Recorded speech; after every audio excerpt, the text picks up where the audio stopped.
In Bridgeport, Connecticut, a demonstration of environmental groups who are calling for PSEG to close down the coal-burning power plant.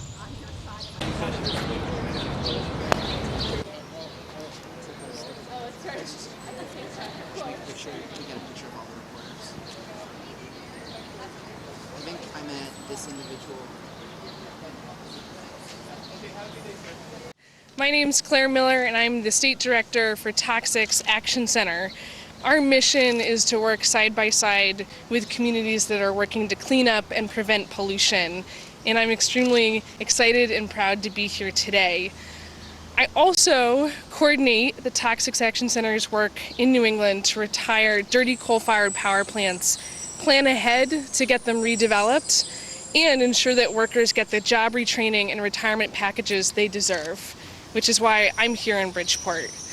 We're here today because PSEG needs to hear loud and clear that it's time to live up to their green promise and do right by Bridgeport. From trends throughout New England, we know that coal is on its way out. From residents and environmental justice allies, we know that Bridgeport has a rich heritage to be proud of that is polluted by companies like PSEG.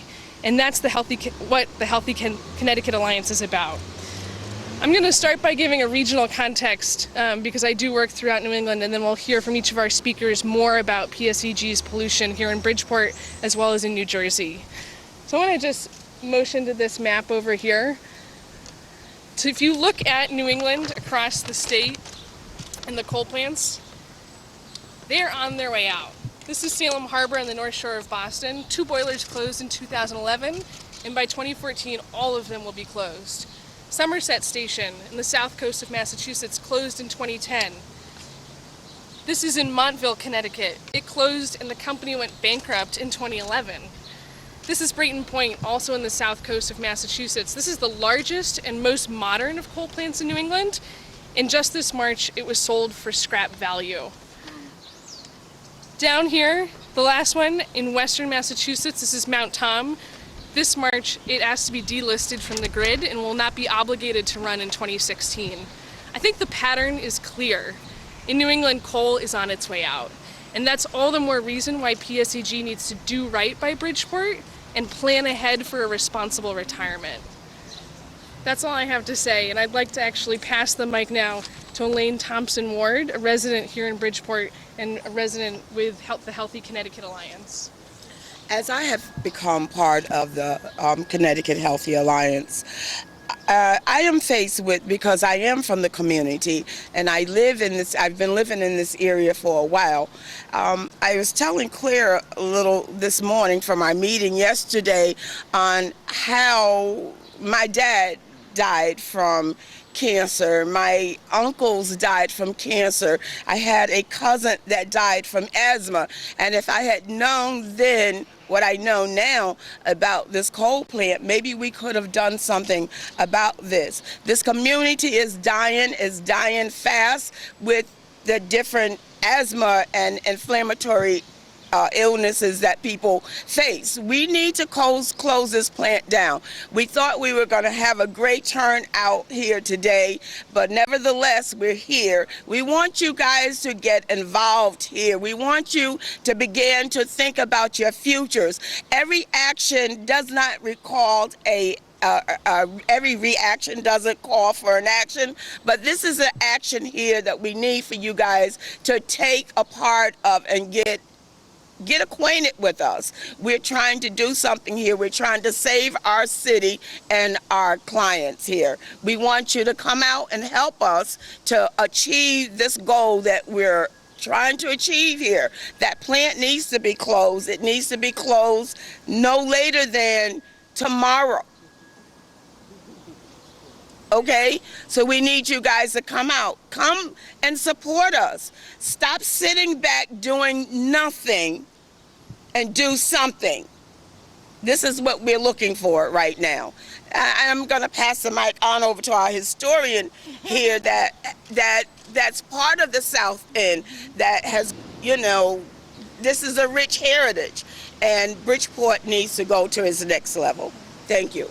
Hi, I'm Maisa Tisdale, and I'm the president of the Mary and Eliza Freeman Center for History and Community. And it's not often I get a call that says, we're taking action and we want a historical perspective. I was like, oh, that's great. So I'm prepared. We're here to talk about power. I was raised in the era of black power. But Yes. this black power is not what we were fighting for. That's all right. This is That's a right. piece of anthracite coal.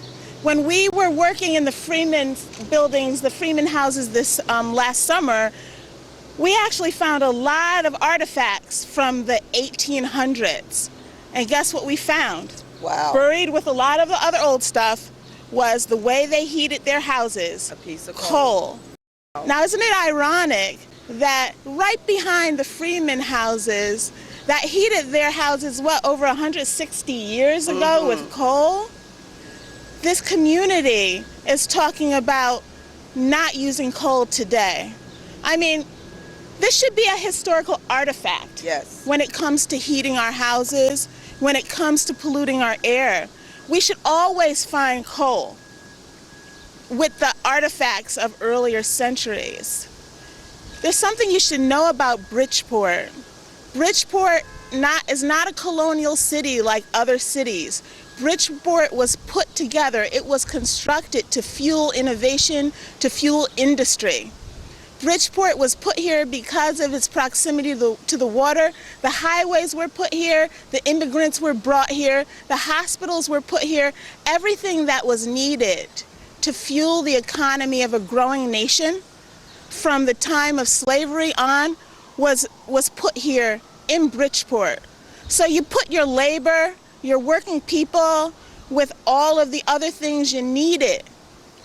And one of the things that you needed was energy, and the working people were stuck living under the toxic fumes of this energy. It's time to talk about a different kind of power.